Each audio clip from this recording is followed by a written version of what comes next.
Too many gods. Well, there's only one God, as if it's a superior idea.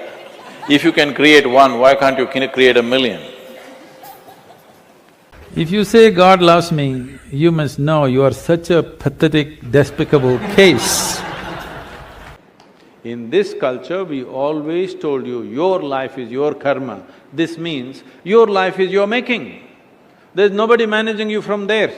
This is the only culture on the planet without a religion of its own. So Hindu is essentially that culture which was born out of the river Indus is called Hindu.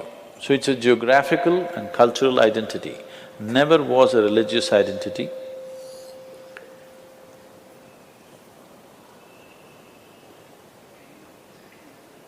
It's only when people came from outside, who came with concretized ideas of religion, they had to give you also one name.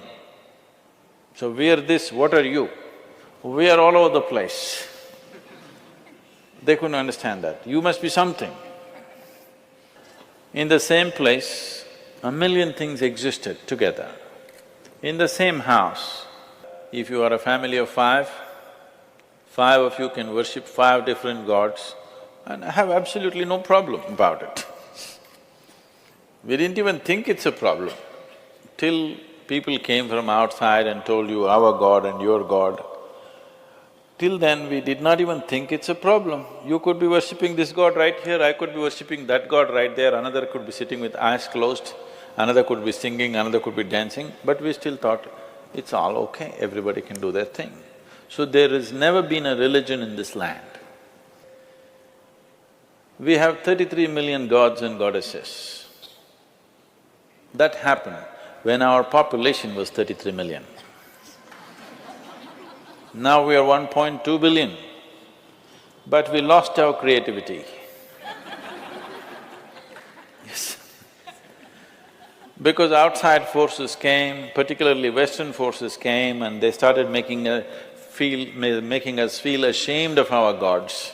Too many gods. Well, there's only one God, as if it's a superior idea. If you can create one, why can't you create a million? You have not seen your one God, right? If you can create one, why can't you create a million or a billion? It's just a question of creativity, isn't it?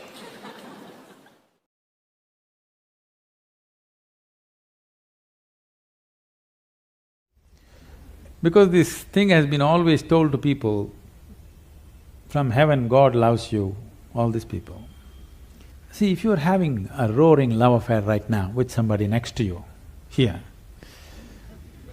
will you look up and ask for rays of love to come towards you? I'm asking you. No, you made yourself in such a way nobody can love you.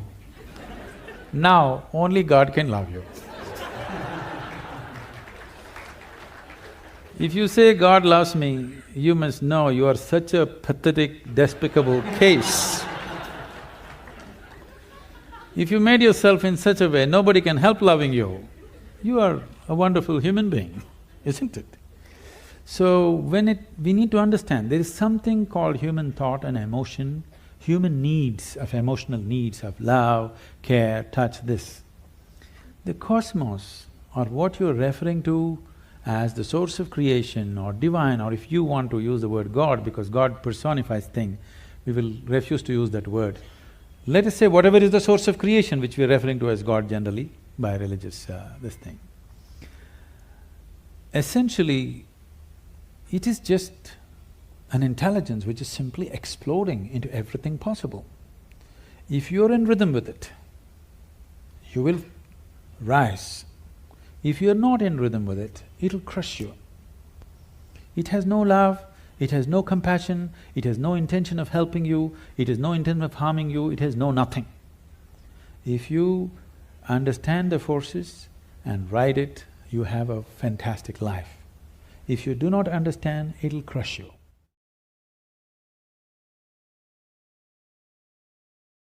You must understand, this is a godless culture. In this culture, We always told you, your life is your karma. Yes or no? You've forgotten?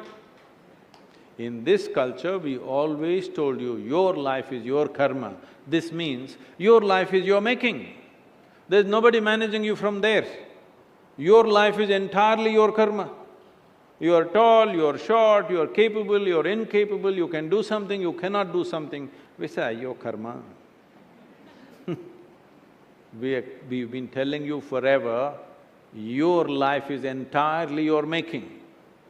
But this we have turned it into something else, and now we are also start looking up, Uparwala. You're all engineering students, you tell me, is this planet round or flat? Really?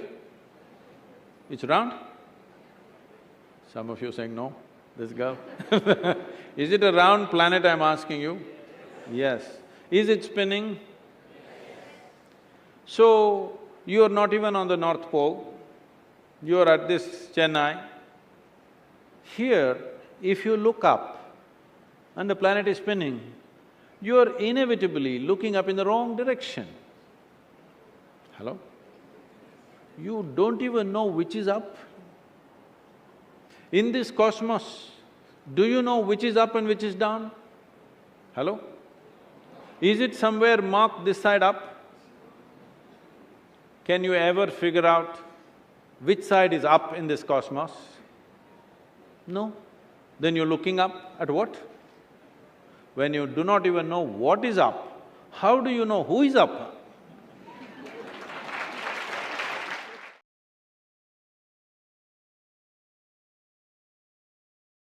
What these deities are, if they are properly consecrated, if the necessary science has gone into it, is they are windows to the existence. You can open up a certain window and access the cosmos in different dimensions. So for different aspects of life, we created different type of tools or machines. So in India, all deities are also referred to as yantras. But then the bhakti movement came. When the bhakti movement came, a bhakta or a devotee does not care for science. His emotion is everything. So anybody who would find a stone and a chisel, they started making their own things without the necessary science behind it. So the entire thing got skewed very badly because of the bhakti movement, because that's a different kind of movement. Otherwise then, this entire process is a very profound science. So you need to understand this. This is a godless country. But we have 33 million gods and goddesses because we know the technology of God-making. Yes. We started creating energy forms that they will function in a specific manner. And we can create energy forms which can recognize you as a person. We can create general forms which will benefit everybody, or we can create specific forms which will recognize you as a person. You know, you have heard of kula devatas. What this means is, it is calibrated in such a way, it'll recognize the genetic material of who you are. And it'll only work for you if you belong to that genetic material. If you're somebody else, it'll not work for you. We've gotten all mixed up and we don't understand this anymore properly, nor is it done properly, that's a different matter. But fundamentally, we can create this. Oh, this looks like real mumbo-jumbo. Well, there are any number of things that have happened in this country, but unless it gets a recognition from the West, it cannot be true, okay?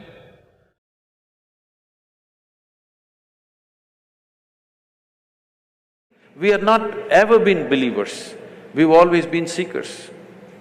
This is a land where the highest value has never been God, always liberation, mukti. Freedom is the highest goal, God has never been the highest goal. So, you put this in the same box as something which just believes this is it or you're dead. Unfortunate. That's not the way to look at it. This is what we have to bring back. If we really value human freedom, you must bring back this seeking for liberation. I want to be free, not just from others, but from myself and my God and my heaven and everything. Because God has never been the goal in this culture. God is just another tool.